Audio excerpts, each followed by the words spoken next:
Hello everybody, welcome to the Field of Streams where I, your host, Janeen McCrae, bring you the tiny thoughts that stream from my brain and present them to you as though I'm your pretty little cat who hunted and killed this little tiny dead mouse. And here it is on your doorstep, and I'm looking up at you with my little cat face and my little cat eyes, which are shiny with love and adoration, and projecting my language of, see what I get it for you, I love you, but why are you screaming? Meow. Now, I can't promise you much with these weekly nibbles, but I can promise you this. I won't keep you long. Today's missive was inspired by a Huffpost Weird News of the Week piece that I read about a woman who, during the early days of pandemic lockdown in 2020, wore the same Hawaiian shirt on work Zoom calls for 264 days straight, and not one person noticed. I'm going to use a word here that is common these days in the vernacular. The word is triggering. I found this to be triggering. I have a huge problem with people that, although they're looking directly at me, don't seem to see me. I don't know if it's ignoring me exactly. It's more like I have an invisibility problem. Not sure if it's personal, but it's infuriating. And guys, I'm just here to tell you, it stings. Anyway, this episode is about that, being invisible. Fun side note, the header image that I originally made for the online version of this features a Zoom screenshot of a bunch of different Hawaiian patterns as the participants in the meeting, and I gave each one of those patterns a name. Some examples. I christened a rather fetching blue and white pattern Arthur Franzarelli, because they were fronds. Okay. There was one called Leaf Peeper, Buoy Band, which is only really funny to people like me, aka Australians, who pronounce buoy as boy. This is boy band. Okay. And Wapow Pitman, which is, of course, a reference to the classic YouTube Pitted Surfer video. Pitted. I put a link to the original story in the description if you want to go check out some idiocy. You know, typical Janine stuff. Anyway, the basic premise of this episode, we all want to be noticed, but what do you do if you're invisible? Without any further waffling, here is the post. Aloha! Is it me you're looking for? Big pulsing eye in the ink-black void. This is the sun, and sun sees all. Sun sees me. There is no hiding from it, no sprinting away from the radiant lick of its hot love as it unfurls upon our earth. It springs triumphantly from behind the curvature of our mornings to chase away moon, flaring and crying out, "Beat it, you lunar tick! Make way for the old solar stomper!"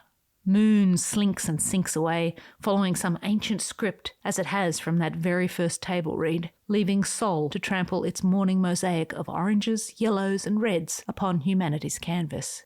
Seconds dribble their sand. Sun seeks and seeps into the dark corners of our secret stashes, the nooks of our nerves, the naked skin of our beings. "I see you," it croons, slithering on to greet each person in turn. "I see all the rough edges of you." All-seeing, all-knowing, all-burning. It is the sun, and sun sees me. Oh, sun, why don't people notice me fully as you do? Is this the true paradox of visibility? To be looked at in life, but never truly seen? It is a puzzle for the ages. I can't tell you the number of times I've stood at a food counter or at a bar and just not been served, not been seen or registered by human eyes despite being fully present. I'll watch as everyone around me is noticed and catered to, while I'll stand there, quiet, invisible, and ignored. It makes me wonder. Ooh, and it makes me wonder. Am I simply a glitch in their matrix, a dead pixel on their screen they've learned to tune out? How can they not see me? I'm literally the only person here. Sometimes they'll scan the storefront for customers, glossing over my presence entirely before nipping out the back for a quick ciggy or whatever. "Oh, sorry," they'll say upon their return. "I didn't see you there." These words are such a bummer. Shh, hear that? That's the gentle drip of a non-verbal introvert collecting tears into the mason jar of her soul. Perhaps what I have just described has happened to you. does happen to you. And if so, I just wanted to take this opportunity to say 2 things on the subject of unintended human invisibility. 1. 100% effortless visible invisibility is the superpower Marvel never talks about. And 2, screw being seen. Let your work do all the talking. Let it be the lighthouse that guides blind ships to the shore of you. Some people sparkle like jewels or glint like shiny diamonds upon the sidewalk of existence. It'll really rip your knitting to observe them raging in the light, in the orgasmic ecstasy of being seen without even trying. It'll be tempting to look at that and think you want that too, as though being seen is the validation we are put on this earth to find. You saw me, I exist, I matter. But what are you being seen for? Are you being noticed for the right reasons? Who is controlling the spotlight? This is not to say I begrudge those who are easily seen and shot to the moon to swim in Olympic-sized pools of adulation without ever having donned a space helmet. But I recognise the chances of that happening to me are pretty slim, and I've had my space helmet ready since I was a child.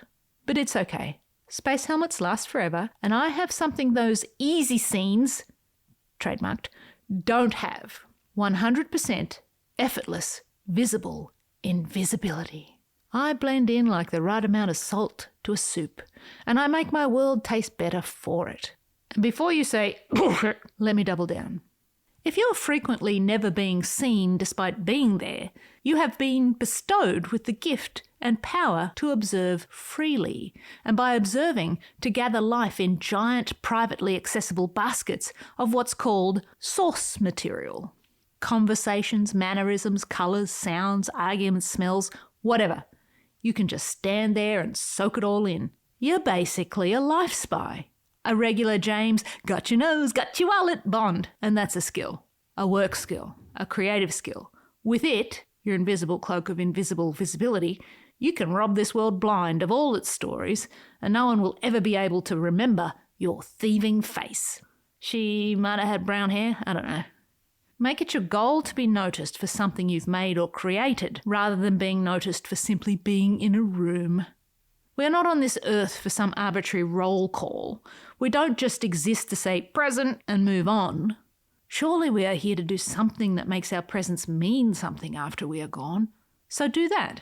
Remember, people are terrible at seeing other people. They suck at it.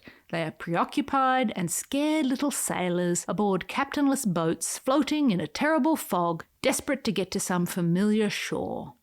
Let your work be the lighthouse that guides them away from the rocks of a superficial connection and to a real relationship with your art. It's okay to want to be noticed or to have that desire. I get it. I want it some days too.